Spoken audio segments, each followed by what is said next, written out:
اگر پوری زندگی راحت کی گزارنی ہے اور آخرت میں بھی راحتیں لینی ہیں، جس بندے کی نماز درست نہیں، آپ اس کے بارے میں، ایمان کے بارے میں فیصلہ کیا کریں گے؟ اور میں اتفاق سے 2 دن پہلے ہی پڑھ رہا تھا کہ سلف کے ہاں جو شخص نماز فرض لزوم کے ساتھ با جماعت نہیں پڑھتا تھا، اس کے بارے میں ان کی رائے کیا ہوتی تھی کہ اس کا ایمان ہی رقیق ہے، اس کو تو اللہ تعالیٰ کی عبادت سے غرض کیا ہے۔ مرد اور مومن، اور پھر اس کو اس بات کی پرواہ نہ ہو۔ اور اس بات پہ سب سے بڑا افسوس ہے کہ آج اسلام کا دعویٰ کرنے والے کہ میں بہت بڑا چیمپئن ہوں، آپ جب نماز کی طرف دیکھیں گے تو وہاں فیل نظر آئے گا۔ اللہ مجھے اور آپ کو محفوظ فرمائے۔ یاد رکھنا، ہم اگر نماز پڑھتے ہیں تو اللہ کی توفیق سے پڑھتے ہیں، اللہ کی توفیق نہ ہو تو کچھ نہیں ہو سکتا۔ لیکن رسول اکرم صلی اللہ علیہ وسلم نے جو صحابہ کو تربیت دی، عمر رضی اللہ تعالیٰ عنہ جب بھی گورنرز کا راؤنڈ لیتے اور ان کو بلاتے، میٹنگ ہوتی، تو سب سے پہلا ایجنڈا کیا ہوتا؟ بتاؤ آپ کی نمازیں کیسی ہیں؟ اب یہ سوال ہے جس کو آج ہم سمجھتے ہیں، یہ کوئی سوال ہے؟ ان اہم امورکم عندی الصلاۃ فمن حفظها وحافظ علیها فقد حفظ دینہ۔ سب سے بڑا مہم کام جو ہے وہ نماز، جس نے اس کی حفاظت کر لی اس نے اپنے پورے دین کی حفاظت کر لی۔ آج میں یہ نہیں کہتا کوئی انسان بیمار بھی ہو سکتا ہے، بیماری عذر ہے، کوئی انسان سویا بھی رہ سکتا ہے، اور نیند بھی ایک عذر ہے اگر کبھی کبھار ہو۔ لیکن ہم کیا کہتے ہیں؟ اف آج نہ الارم نہیں لگا سکا۔ کیا اللہ کے رسول کے زمانے میں صحابہ کے پاس ٹی وی تھا؟ بولیے، موبائل تھا، ٹائم پیس تھا، الارم تھا؟ کیسے اٹھتے تھے؟ سب کچھ تھا تو یہاں تھا، دل کے اندر ایمان تھا، شعور تھا۔ ایک بچہ آیا کہ کہتا ہے ڈاکٹر کو کہ مجھے نیند بہت آتی ہے، کوئی دوائی بتائیں نیند نہ آئے۔ اس نے ایک مرتبہ دیکھا اور دوائی لکھی اس کے ہاتھ میں دے دی۔ وہ جا کے میڈیکل سٹور میں کہتا ہے جی یہ دوائی دے دے۔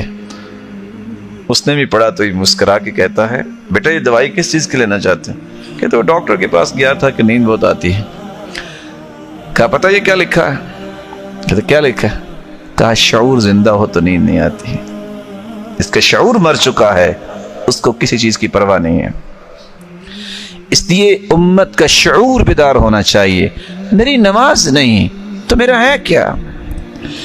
رسول اکرم صلی اللہ علیہ وسلم نے، اس لیے صحیح بخاری کی روایت سمرہ بن جندب کی روایت ہے کتاب تعبیر الرؤیا کے اندر، کہ میں نے جب دیکھا ایک شخص بیٹھا تھا اور ایک شخص کے سر پہ ایک فرشتہ پتھر مار رہا تھا اور اس کو کچل رہا تھا۔ میں پوچھا یہ کون ہے؟ جواب ملا الذی یأخذ القرآن ویرفضہ وینام عن الصلاة المکتوبہ۔ یہ وہ ہے جس نے قرآن تو پڑھا، فرض نماز کے وقت سویا ہوتا تھا۔ اور بزار کی روایت، اور وہ روایت جو آپ عموماً سنتے ہیں کہ اثقل الصلوات علی المنافقین صلاۃ الفجر و صلاۃ العشاء، منافقوں پہ فجر اور عشاء کی نماز بھاری ہوتی ہے۔ اور بزار کی روایت کی میں نے بات کی، الذین تتثاقلت رؤوسهم عن الصلاۃ، جن لوگوں کے سر نماز وقت بھاری ہوتے ہیں ان کے منافق ہونے کی نشانی ہے۔ اس لیے اقام الصلاۃ، جب تک نماز کی پابندی نہیں ہے آپ کو کبھی چین نہیں آئے گا، آپ کے کسی معاملے میں کبھی سکون نہیں آئے گا۔ یہ راز ہیں۔ اور جس معاشرے کے اندر نماز کی اہمیت ہے، جیسے آپ نے دیکھا یہاں، اور یاد رکھنا کہ شاید کی ساری برکتیں آپ کو توحید کے بعد اس نماز کی نظر آتی ہیں۔ اسی اقام الصلاۃ جب تک میری اور آپ کی زندگی میں نہیں آتا، میری زندگی کے ایمان کی تجارت کبھی کامیاب نہیں ہوتی۔ وہاں تو حالت یہ ہے، کان سعید بن عبد العزیز اذا فاتته صلاة الجماعة بكى. سعید بن عبد العزیز کی نماز جب رہ جاتی تو بیٹھ کے رونے لگ جاتے. لوگ کہتے کیا ہوا؟ بھئی نماز ہی رہ گئی نا. جیسے آج کہتے ہیں او چھوڑو جی نماز ہی رہ گئی نا، پھر کیا ہوا؟ وہ کہتے ابھی کچھ ہوا ہی نہیں. اور خصوصاً عصر کی نماز، رسول اکرم صلی اللہ علیہ وسلم نے فرمایا فَكَأَنَّمَا وُتِرَ أَهْلُهُ وَمَالُهُ.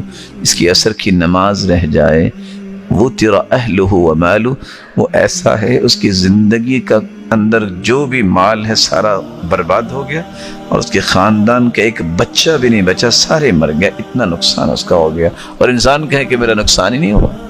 لیکن یاد رکھنا، میں اور آپ انسان ہونے کے ناطے سے کمزور ہیں.